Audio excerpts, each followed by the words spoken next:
Okay, good morning. Welcome to Iyun with Benzion. Today's daf is Kesubos Chav Gimel number 23. I want to talk about Chav Gimel and Beis over here, where we have an interesting brisa which lists four cases about two women that were taken into captivity, and one woman is testifying four different types of testimony. She's either saying, "I was tahor, I wasn't violated, my friend was tmeya," or "I was tmeya, and my friend was tahora," or "We're both tmeyos," or "Both tahoros." Those are the four cases. So the Gemara tries to figure out, are there Edom here that said they were taken into captivity or not? You know, that with knowledge that they were taken into captivity, which affects the din of the Mishnah on Daf Chav Beis, Pesha Aser, Pesha Hitzir.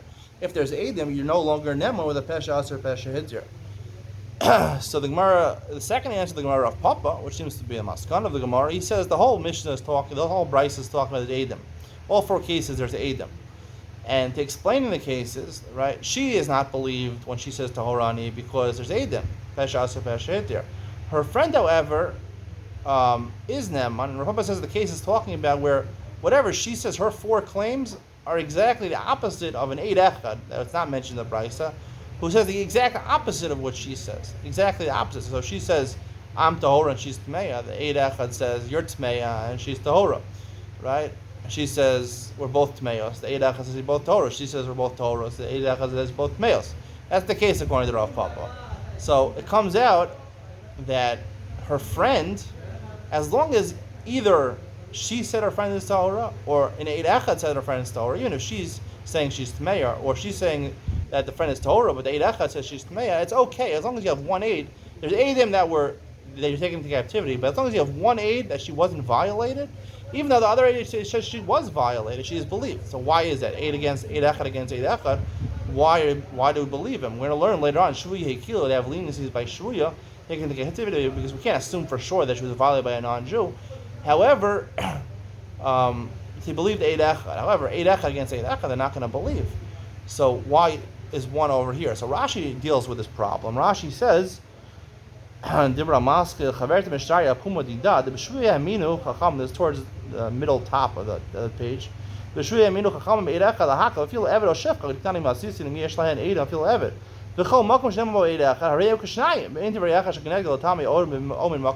reason that one against one is believed is because there's a concept that Ula says, when the Torah believed one Eid Echad, they believed it like two Eidim. And usually the Gemara means that the first person who testifies is never like two Eidim, and the second one is like Eid Echad. So therefore, the Torah believed Shvuya Yikilu. So therefore, where the first person who testified says she's Tahora, even if one Eid comes and contradicts it and says she's Tmeya, we believe the first Eid because that has the power of two Eid, and the second one has the power of one Eid. However, it's Mukach from the Brisa in the second, third, and fourth case of the Brisa that even for the third case of the Brisa that even if the second one to be made says she's Tahora, right? She says both of her are Tmeyos. And one, the Eid Echad says, no, both of you are Tahoros. We believe the Eid Echad says she's Tahora about her friend, not about her. She was Shavisi now Shekadiri Surah, but about her friend, we do believe, right? She's Naman about her friend, or the Eid Echad is Naman about her friend, and the Eid Echad is Naman, even if he's the second one testifies, Mash from the Brisa. So this is what the ArtScroll notes in footnote number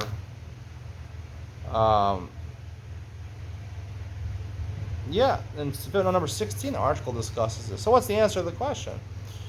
So I like to suggest over here that Rashi is using Kol Makom Shemina Torah Eid Echad or Ein Kishnayim. That's when Eid Echad is a kosher Eid, a kosher Eid, right? By shvu a lot to make a shvua. I mentioned by Eidus Isha, right? There's two different types of Eid Echad. There's Eid Echad which is a pasul Eid, and there's Eid Echad which is a kosher Eid. When it's a kosher Eid, Ula says Kol Makom Shemina Torah Eid Echad or Ein Kishnayim. By Sota Eid Echad, it's like Shayim. As long as it's a kosher Eid, then the Torah gave the power of Eid Echad, which has a strong power. We can assume, we can rely on assumption that the Eid Echad is telling the truth, combined with the fact that the Torah relied on Eid Echad over here, so therefore it's like two Eidim. However, when it's a pasul Eid, we never say Kol Makom Shemina Torah Eid Echad or Ein Kishnayim. So here we're talking about any Eidim, right? Psula, it doesn't say who the Eidim are. One of them for sure is a woman. The other one doesn't say who she is according to Rav Papa. So again, it's Eid Echad against Eid Echad. So when you have Eid Echad against Echad, when you have two Eidim against two Eidim, it's called Trey Betray. So Trey Betray, it's a chakira, it's an investigation. We try to figure out, it's a machlokas, Rav Huna and Rav Chisda, I think, and Baal Basra, right? Do they make each other puzzle or not? Do they testify against each other? Do we assume they're lying and they're called shakranim? Or trey v'trey is just a standoff. We don't know anything, right? Is trey v'trey meaning 2 against 2? It creates a suffix, a shackle, 50%, or they're just meaningless against each other. We don't accept either of them. It's like neither of them came. Eid echad against Eid echad, also we would assume as long as one Eid is kosher, another Eid is kosher, so we would assume also Eid echad against Eid echad, they cancel each other out, or the standoff, we don't consider each one. However, when we're dealing with 2 psulei Eidim are not believable. We don't believe women, we don't believe gazlan, we don't believe avodim. They have no ne'emanos. They have no ne'emanos. By shvuya, the hekil, they relied even on even the woman herself, or even an Isha, or even an Evet. They believed in these people, so the Torah believed them. So therefore, it's even if they're the second one to testify, this is the chiddush, I believe, by Shuviyah. Even though Eid Echad against Eid Echad normally cancel each other out, that's when there is validity, partial validity to each Eid Echad. There's an assumption we rely on the Eid Echad.